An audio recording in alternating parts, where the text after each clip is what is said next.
তারেক রহমানকে স্বাগত জানাতে বিএনপির গণসংবর্ধনার প্রস্তুতি নিয়ে আরও খবর জানাতে রাজধানীর পূর্বাচলের ৩০০ ফিট থেকে সরাসরি যোগ দিচ্ছেন শফিকুল ইসলাম সবুজ। যাচ্ছি তার কাছে। সবুজ, বিএনপির প্রস্তুতি কতটুকু এগিয়েছে দেখতে পাচ্ছেন?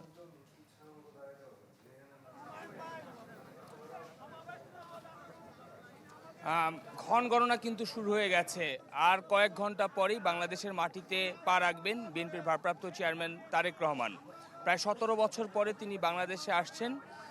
তো তার সেই আগমনকে ঘিরে কিন্তু আমরা দেখছি যে রাজধানীর পূর্বাচলে যে বিএনপির তার যে আগমনকে ঘিরে যে মঞ্চ তৈরি করা হয়েছে, এখানে ব্যাপক প্রস্তুতি আমরা দেখছি।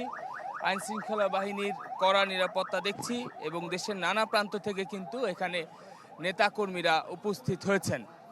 তো এখানে বিএনপির কেন্দ্রীয় পর্যায়েরও কয়েকজন নেতারা এসেছেন, তারা মঞ্চ পর্যবেক্ষণ করছেন এবং প্রস্তুতি দেখছেন। তো সব মিলে আমরা কয়েকজন নেতা আমাদের সাথে আমরা কথা বলার চেষ্টা করব। আমরা একটু কথা বলার চেষ্টা করব। আমাদের সাথে রয়েছেন তারেক রহমানের উপদেষ্টা, বিএনপির যুগ্ম মহাসচিব। একটু বলবেন আসলে কি আপনার প্রস্তুতি সম্পর্কে বলুন আমাদেরকে। জনাব হুমায়ুন কবির, আমরা সরাসরি সম্প্রচারে আছি।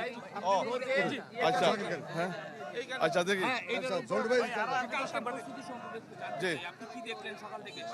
না, প্রস্তুতি তো ভালোই।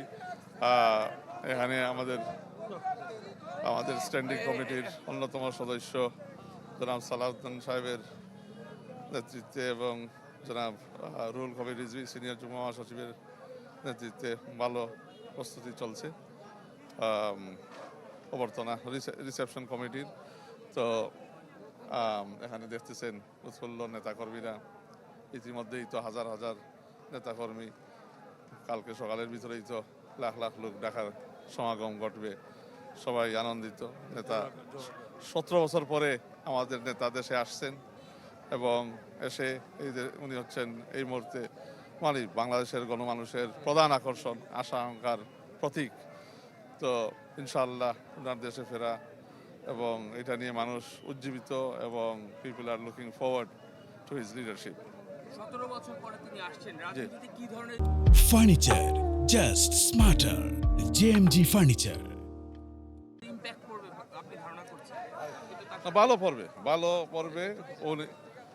উনি বাংলাদেশে ইনক্লুসিভ রাজনীতি, সবাইকে নিয়েই ঐক্যবদ্ধ দেশ গড়ার রাজনীতি করেন এবং এখানে আপনার বিশেষভাবে আপনি দেখবেন দলমত নির্বিশেষেও এখন মানুষ উনার নেতৃত্বের উপর কনফিডেন্স রাখে এবং উনারই অপেক্ষায় দেশ। এই দেশ এখন এই দেশে এই মুহূর্তে লিডারশিপ প্রয়োজন। তো মানুষ উনাকেই গ্রহণযোগ্য লিডার হিসাবে দেখে যে এই দেশকে এগিয়ে নিয়ে যেতে পারেন। তো নেতাকর্মীদের আসার ক্ষেত্রে কি ধরনের নির্দেশনা আপনারা দিয়েছেন, বা আপনার এলাকা কিংবা অন্যান্য এলাকা থেকে কি ধরনের নির্দেশ? সুশৃঙ্খলভাবে আসা, প্রশাসনকেও সহযোগিতা করা এবং অনেক মানুষের সমাগম ঘটবে যাতে সবাই শৃঙ্খলভাবে যাতে একটা ডিসিপ্লিন মেনটেন করে। এবং নেতা তো এখানে আসবেন, সবার সাথে দেখা হবে যখন আসবেন। জাতির উদ্দেশ্যে, নেতাকর্মীদের উদ্দেশ্যে কিছু সংক্ষিপ্ত কথাবার্তাও বলবেন এবং এখন তো আর আমাদের দেশবাসীর মাঝেই উনি থাকবেন। তো ইনশাআল্লাহ। ধন্যবাদ আপনাকে। আমরা হুমায়ুন কবির, তারেক রহমানের আন্তর্জাতিক বিষয়ক উপদেষ্টা এবং সদ্য তিনি বিএনপির যুগ্ম মহাসচিব পদে তিনি দায়িত্ব পেয়েছেন। তো আমরা সরাসরি সম্প্রচারে ছিলাম। তিনি বলছেন যে রাজনীতিতে তারেক রহমানের যে ইনক্লুসিভ বাংলাদেশের কথা, ইনক্লুসিভ পলিটিক্সের কথা তিনি বলেছেন, সেই পলিটিক্সের সূচনা শুরু হবে তিনি বাংলাদেশে আসলে। তো সব মিলে এখানকার যে পরিবেশ, উৎসুক নেতারা ঢাকা সহ দেশের নানা প্রান্ত থেকে আসছেন, তারা তাদের প্রিয় নেতার জন্য অপেক্ষা করছেন এবং বাংলাদেশের রাজনীতিতে গুণগত একটি পরিবর্তন আসবে এমন কথা, এমন বিশ্বাস সবাই রাখছেন এখানে যারা উপস্থিত রয়েছেন তারা সকলে। ধন্যবাদ সবুজ আপনাকে। আমাদের সঙ্গে আরো যুক্ত আছেন বগুড়া থেকে ফরহাদুজ্জামান শাহী। ফরহাদ, আপনার কাছ থেকে একটু জানতে চাইবো, এই যে তারেক রহমানের দেশে আসার উপলক্ষে সারা দেশ থেকেই বিএনপির সমর্থক এবং নেতাকর্মীরা কিন্তু ঢাকামুখী হচ্ছেন, বগুড়ার চিত্রটা কেমন? শ্রেয়া, বগুড়ার চিত্রও কিন্তু একই রকম।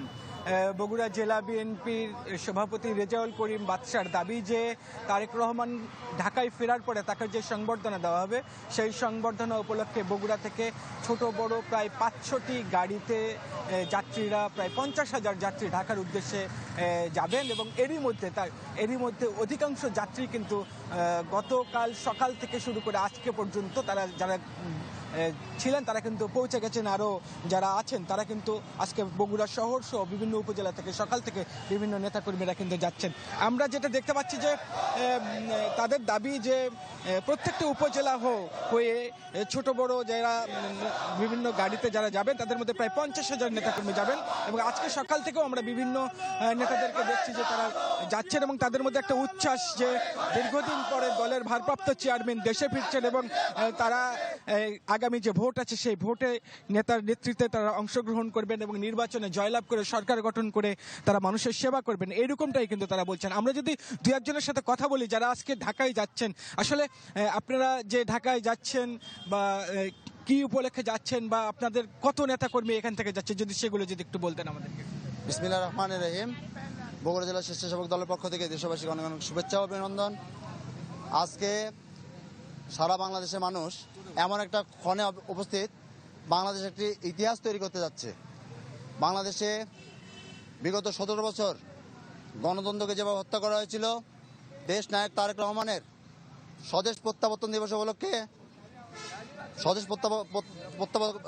স্বদেশ প্রত্যাবর্তনের মাধ্যমে গণতন্ত্র আবার পুনরুদ্ধার হবে এই আশা নিয়ে আমরা 300 ফিটে সারা দেশ থেকে 1 কোটি মানুষের উপস্থিত হবে ইনশাল্লাহ, এই আশা করছি। আমরা আরেকজনের সাথে একটু কথা বলবো। বগুড়া থেকে অনেক নেতাকর্মীরাই যাচ্ছেন, আসলে আপনাদের উদ্দেশ্যটা কি বা কি এখন পর্যন্ত আপনারা কত নেতাকর্মী গেছে যদি একটু বলতেন। বিসমিল্লাহির রহমানির রহিম। চ্যানেল 24কে ধন্যবাদ। জনাব তারেক রহমান বাংলাদেশে আসছে বীরের বেশে এবং আমাদের সর্বোচ্চ প্রস্তুতি আছে তাকে সর্বোচ্চ সম্বর্ধনা জানানোর এবং সারা বাংলাদেশের 18 কোটি জনতা তাকে যে দেখার জন্য উৎসুক হয়ে আছে এবং তার এই স্বদেশ প্রত্যাবর্তন উপলক্ষে আজকে আমরা মনের দিক থেকে ঈদের চেয়েও বেশি আনন্দিত, কারণ সারা বাংলাদেশের মানুষ শুনছিলেন আপনারা যে বগুড়া থেকে যারা নেতাকর্মীরা যাচ্ছেন তারা বলছেন যে এটা অনেকটা আনন্দিত তারা এবং তাদের এই উচ্ছ্বাস আগামীকাল সকালের মধ্যে তারা সেখানে পৌঁছাবেন এবং তারেক রহমানকে এক নজর তারা দেখবেন, এরকম তাদের প্রত্যাশা। শ্রেয়া, তারেক রহমান বীরের। সরাসরি যুক্ত ছিলাম বগুড়া এবং রাজধানীর 300 ফিট এলাকায়।